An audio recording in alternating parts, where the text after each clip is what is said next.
Hey guys, it's Ray at ourvoiceoverguy.com with another quick tutorial, and by quick, it probably usually means about 10 minutes.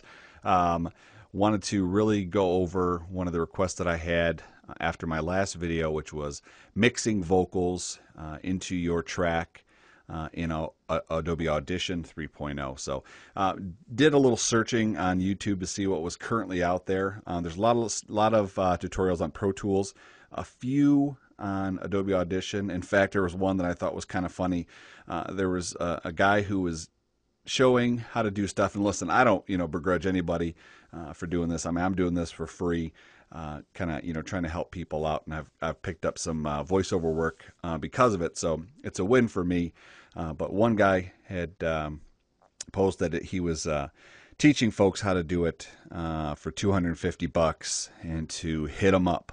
So the ironic part, the funny part of the video was that you couldn't hear any of the track that he was playing back. So he'd say, it sounds a little, too much delay, and he'd go in there and correct it and then play it, and you couldn't hear anything. So he showed the steps, you just couldn't hear what had been done. So hopefully we won't have the issue here, and we'll go ahead and try to make this as quick as possible. But here is what we're going to be listening to and what we're going to try to mix and work on a few things that might help you in your final mix.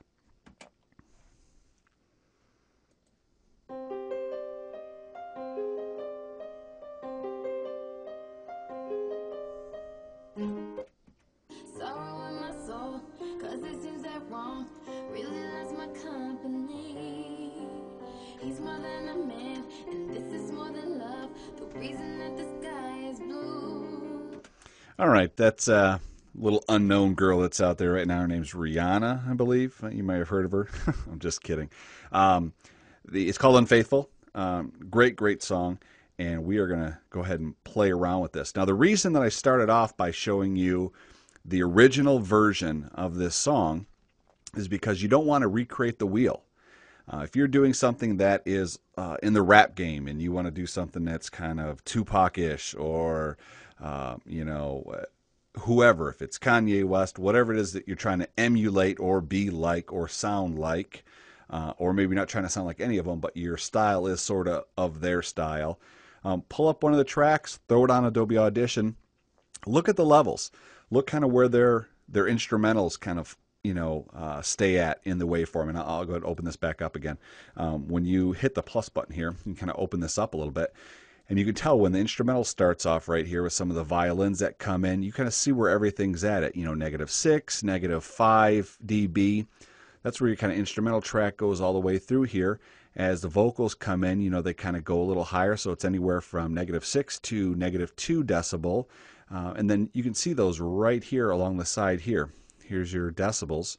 And you can watch kind of what's on a current mix that's out there and know where you're, what you're going after, what you're trying to achieve. There's nothing wrong with piggybacking on someone else's success if you're trying to do it right. If it's a standard in the industry that it's finally mixed down and vocals come out at about -5, -2 dB on a finished track, and instrumental bed goes no higher than -6, well, you have some starting points to go with. And by no means am I an expert in mixing vocals. I do a lot of voiceover work with music beds in the background, so I'm good at mixing those two. So my vocals are more the predominant thing that you hear all the time. Well, in music, sometimes that's not so much the case. Sometimes you need it to be this equal blend of 50-50, if you will. And sometimes the vocals come out just a little bit more. Or maybe you want some of the vocals to be a little bit laid back in the background. So this will go after some of that. So you're able to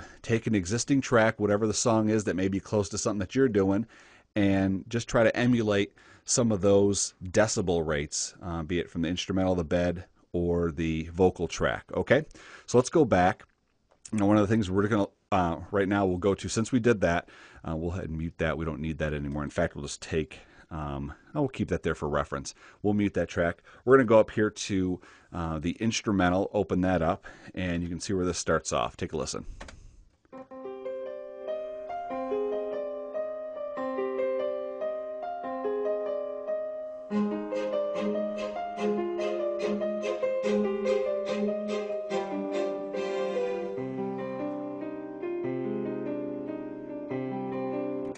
So you can see right in this area right here when the violins came in, you're looking at probably -7 to -5 with the violins that hit in there. So if you have a piece where you're doing some violins or a guitar that comes in for a small piece for a solo, you can kind of get the idea of where this flows with the regular bed, the beginning track here and throughout here. Then here's some of your accents with the violins right here.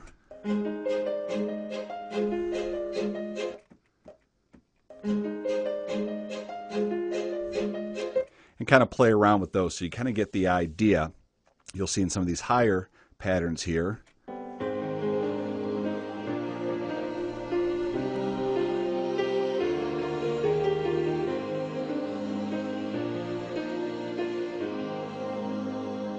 And if you know the song, that's the bridge just before the chorus. So that's the real dramatic kind of climax piece just before the chorus goes into the song, and you see kind of where this is at. And it kind of tells a story if you look at it, just like anything else. A good movie or anything you watch, there's a slow kind of beginning, maybe a little interesting part to pique your interest, to go back into the storyline a little bit more dramatic, and then boom, right into the chorus through here. And it's a very, very emotional song, so you can kind of see that whole thing happening right before your eyes, which is kind of cool. So let's take that now, and we will go to the a cappella piece, and we'll start it right here. Now, again, this is finished already. This already has reverb on there, and if you listen to the original, try to break down the vocals. What are they adding to it? Are they widening it a little bit? Are they adding some echo, a little bit of reverb, studio reverb? Are they adding a little chorus to it? Do you hear there's any background singers, anything like that? So you're going to hear the echo or the little bit of reverb in this track. Here we go. Story of my life, searching for the right, but it keeps avoiding me. Sorrow in my soul, cause it seems that wrong really loves my company. Now, we're going to go ahead and mess around with this here, but you can see where the vocal tracks go all over. In this track as well, you can see where it clips here right over 0. So you want to go ahead and minimize that if you can. It's not too horrible. But again, you can see that this has gone through dynamics processing. It's gone through compression. It's very even, low and high. So this work's already been done. On yours, you can go back to one of my other tutorials that talks about the everyday cleanup that I do on my vocal work, which basically takes you through the dynamics processing. I go to Compander, make sure it's an S curve. I do that. After that, we go ahead and what else do we do? I can give you a couple things that we do real quick.